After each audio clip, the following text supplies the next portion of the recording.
По изедначеното прво полувреме без голови Работнички најпрви во 54-та минута остана без Петровиќ, кој доби црвен картон.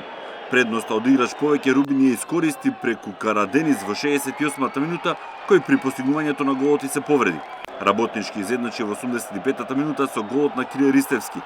На пресот тренерот на Работнички Игор Ангеловски изјави: Значи да се одигра 1-1 против еден Рубин Казан, против екипа која вреди преку 50 милиони, во кој редови имаат звезди од типот на Караденис, Ѓоргиев и да не ги набројувам другите, тоа го можат само квалитетни фудбалери, фудбалери со голем карактер и со големо срце.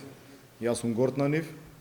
За нас овој нерешен резултат, односно да 30 минути игравме со играч помалце, е раменна победа. Јас пак ќе кажам, Рубин е фаворит за пласман во лига, во групната фаза. Ние во Казан, значи ќе играме не со 100, него со повеќе од 100%. Дали тоа ќе биде доволно, се надевам дека ќе биде за да ние се пласираме во следната фаза.